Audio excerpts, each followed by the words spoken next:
Summer is coming. Hi, I'm Julie Fei-Fan Balzer, and today I'm going to show you how to make two different stencils in order to create a beautiful piece of layered art for your home that reminds you that summer is coming. I'm here in Canvas Workspace Online, and I want to go up here to Pattern Collection, click on it. I'm looking for the 125 design patterns, and you can see I've unlocked it already, meaning I've used an activation card to unlock this set of designs so that I can use them. So that means I can click on them. And there's a wide range of designs in here, but of course we're doing something for a summer bit of art for our homes. So I'm going to go for this sun, because what says summer more than a bright sun? And it gives me the option here, if I roll over it, whether I want to edit it or whether I want to download the parts. And I want to edit it. So it's telling me it's going to import it. That's fine. And here we go. You can see that all these parts are together in one box. So what I want to do is I want to create a background of suns. And I need them to fit in a space that's essentially 8.5 by 11. And you can see the measurements on the mat. So I know 8.5 is here and 11 is here. So what I'm going to do is you can either do edit, duplicate. You can also copy and paste. It just depends what you'd like to do. So it looks like if I leave them at this size, I'm only going to be able to fit 2 across. So I'm going to delete this and I'm going to make this sun smaller. Okay, so now, once again, I'm going to edit, duplicate, and edit, duplicate. And now it looks like I can fit 3 across, which is much better. So I want to select all of them. You can see I have 3 boxes around here. I'm going to go up to edit, and I want to make sure that they are distributed so that they're all even. So they're not actually distributed evenly here. So you have to manually come in and move it over like so. So now that I have them here, I'm going to create a single group. So edit, group, and you can see now I have my 3 suns. And the reason I did that is just for ease, because now when I duplicate, I'm going to duplicate all 3 and I can start building downward. So just looking at this right now, I feel like I like this pattern, but would it maybe be better if the suns were slightly staggered? Do you see what I mean here? Slightly staggered looks a little bit better to me. So that means that probably this center row, I either have to do half a sun on each side or it should only have 2. So that's really an artistic decision for you to make. I think I'm going to go for half the sun. So we're going to edit, ungroup, so now it's the 3 separate boxes. Then I'm going to click so I only have one of them selected.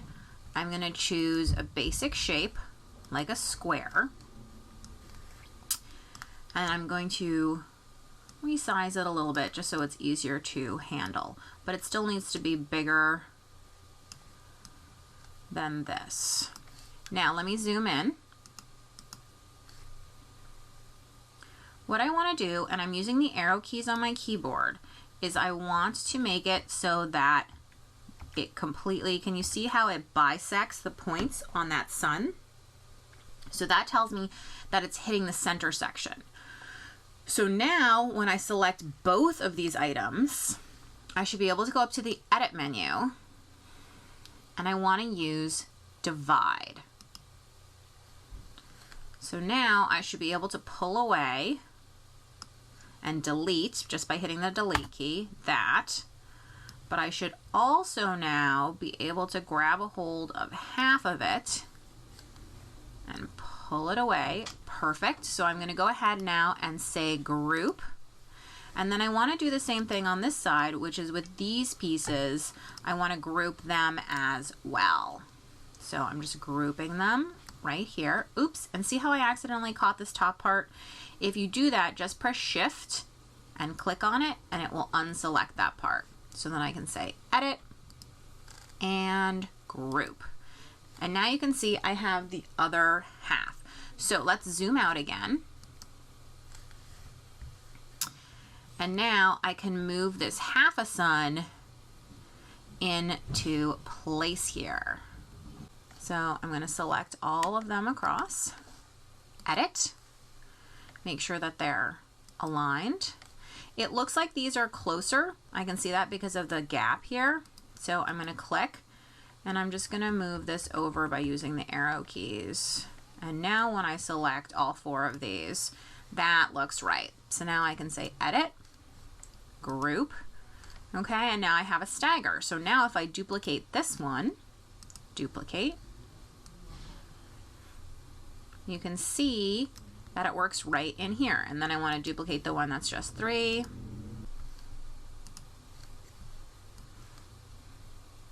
And now I want to make sure that it stays under 11. So I'm going to snug everything up a little bit.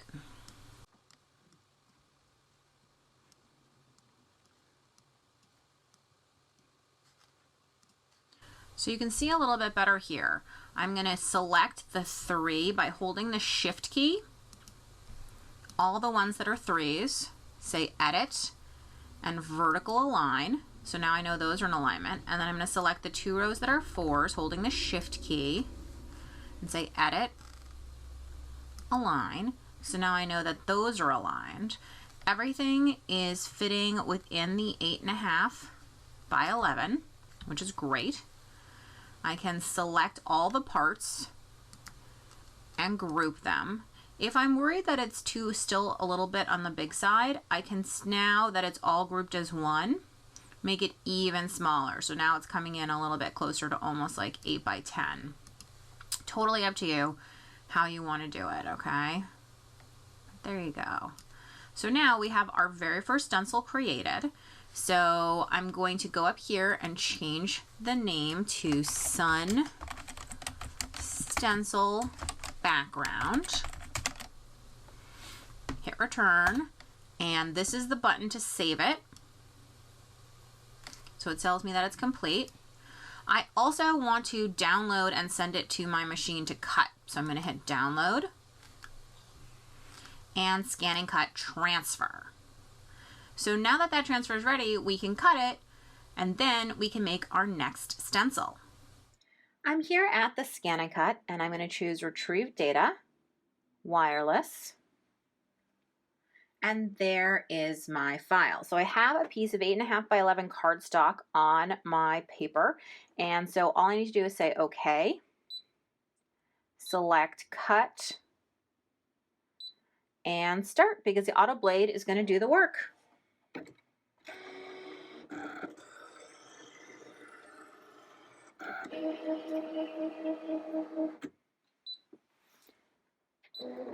So now that it's done cutting, I can carefully take it off the mat. You can always bend the mat to try to help you get that off.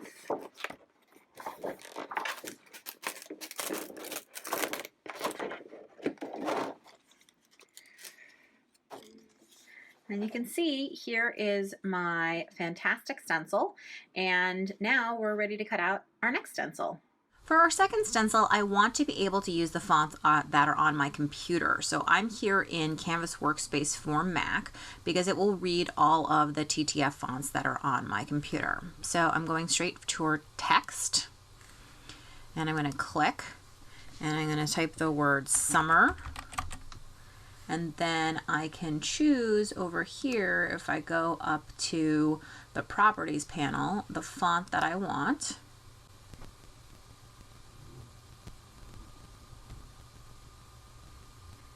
So I've chosen what I wanted, and I'm just resizing it by dragging at the corners. Now, let me zoom in a second and see if you can see this. This font was not designed as a cutting font, so you can see how it has this weird cut through it, kind of like an overlap is the best way that I can think to describe it. So what you can do is, if you click on it and you go to the edit panel, you can go ahead and weld it. And you see how all those overlaps disappear because now it's one idea.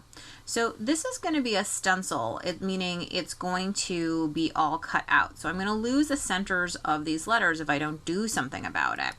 So what I'm going to do is I'm going to grab a rectangle and I want to make it really small. But it's basically, it's a bridge that's going to make sure that that little center of the S doesn't fall out.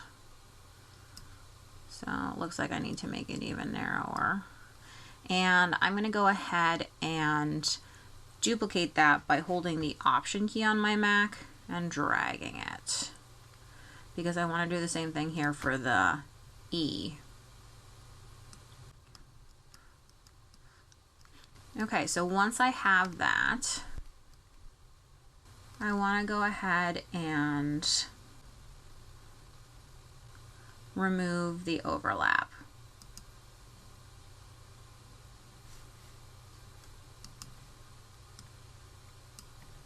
And then when I move these bars out, you can see it's created a bridge. So I can delete the bar and delete the bar, and now I'm not going to lose the insides of those letters, which is great. The other thing is you can see where we join them, where there's kind of like hard breaks. If you don't like that, you can double click and you can see all these little nodes come up. So I'm going to say hide control points, which makes it a little bit easier to see. And if you see that there's an extra node somewhere, you can click on it. Oops.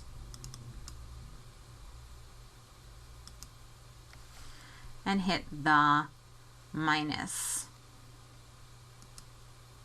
And that should smooth that bump out. So if you want to be super fussy, you can. You can zoom in quite a bit. And then when you click off, you can see those are much smoother. So you can just keep going and getting as picky as you want, or leave it alone. That looks great. So let me zoom back out. And I want to add text again.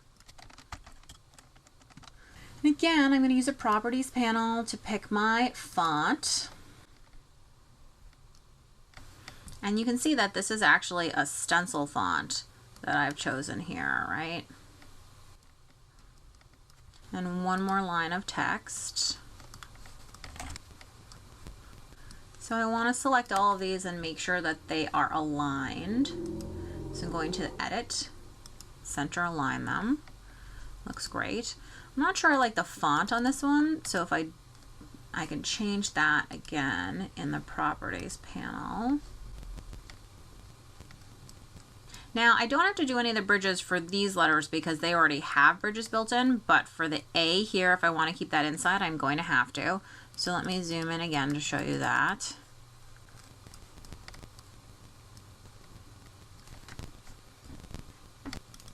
So now I have my saying, it's all here, and I want to go ahead and group it. So I'm going to hit Command G, because in Canvas Workspace for Mac, you have to use the Command G control. There isn't a button to group.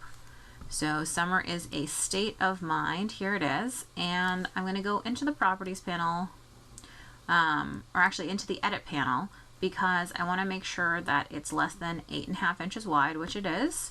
So this looks great. This looks like my next stencil is ready to go. So let's go ahead and cut that out too. So now in Canvas Workspace, if you want to send it to your ScanNCut, you're going to go to the File menu and you're going to choose Export FCM File via the internet if you want to send it wirelessly, or just if you want to download it to a USB thumb drive or something like that, just to export FCM. So if you want to transfer it, that is what we're going to do. And it says it's ready to go.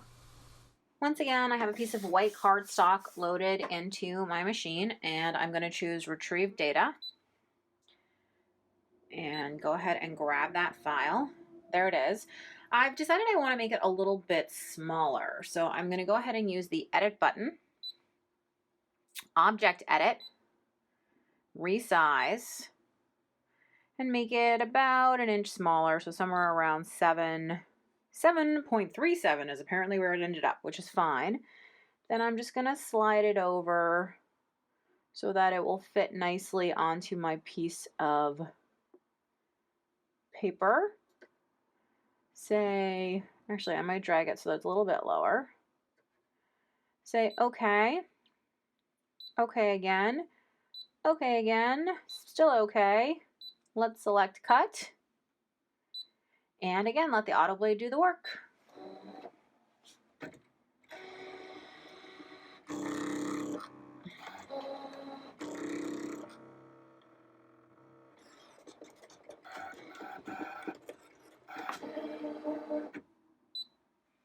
So now that it's done, I can take it out.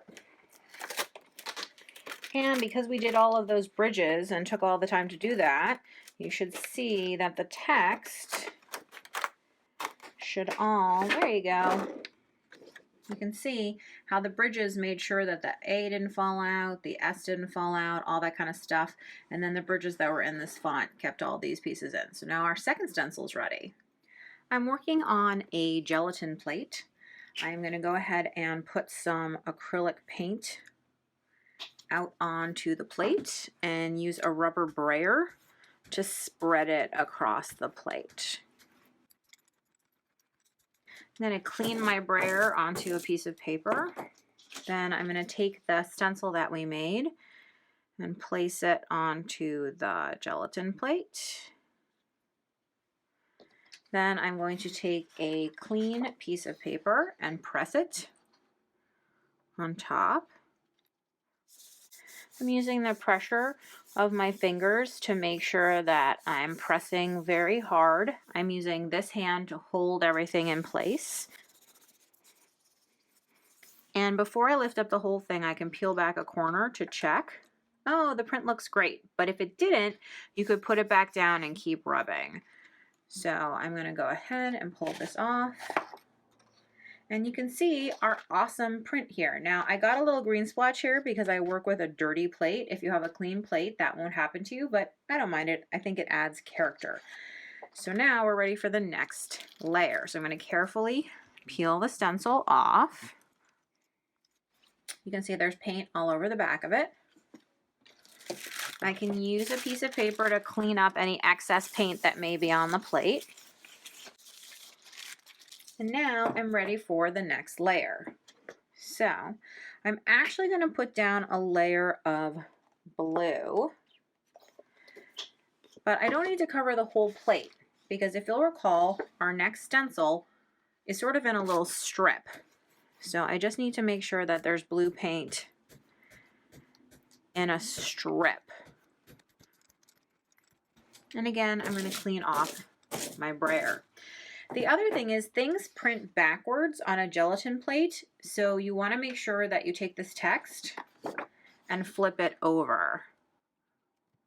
Now I'm going to go ahead and I'm going to aim for the middle of the paper. I'm sort of holding my fingers where I think the middle is, and then I'm sort of aiming for the middle here, and we'll see how we do.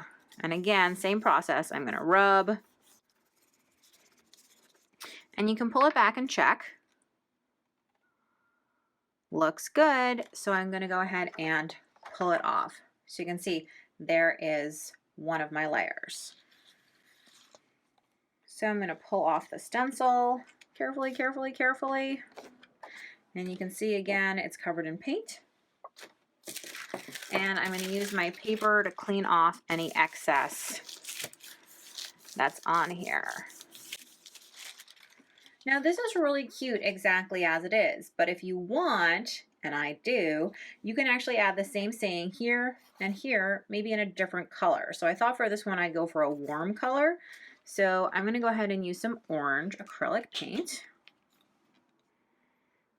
And you can also mix together more than one color if you want. So if you wanted something like a color you didn't have, you can certainly just mix colors. You don't need to buy a new tube of paint. So again, I'm just putting it out in the one area. In fact, why don't we mix a little bit of pink in there just for fun? So I'm going to put a little bit of pink So now I should have a nice mix of color. Clean off my brayer. Take my stencil, again, the wrong way. I want to put it down on there, just like that. Okay. And then, oops, you can see I've already gotten paint everywhere. I'm, again, picking where I want it. I want it to go up here. So I'm sort of holding it with my fingers, thinking that's about where it needs to be. And I aim. And then go ahead and rub. Part of the fun of printing in this way, this mono printing, is not being able to control the result 100%. You leave a little bit up to the art gods. Check it. Looks good. So then you can see summer is a state of mind. Summer is a state of mind. So it looks like we need one more down here. So I'm going to carefully pull this off. And you can see that this process just repeats itself over and over again. Clean off the plate. Now for our last one, how about, well, why don't we do teal, since we already got a spot of teal on the plate, on the print anyway. So I'll put out a little bit of teal here and roll it out. And I'm aiming for right here, so I put my fingers here and here, and I'm aiming to hit that. So we'll go ahead now and rub and check it. Oh, perfect. Look at that. Summer is a state of mind. Summer is a state of mind. Summer is a state of mind. So this is ready to get popped into a frame or put on a push pin onto a bulletin board or whatever, but this is some nice summer art that's ready to hang in my house. Thanks so much for watching. I hope you'll give this project a try. For more tips, tricks, and tutorials, please visit my blog at balzerdesigns.typepad.com. Subscribe to my YouTube channel, and of course, don't forget about the ScanNCut website at ScanNCut.com.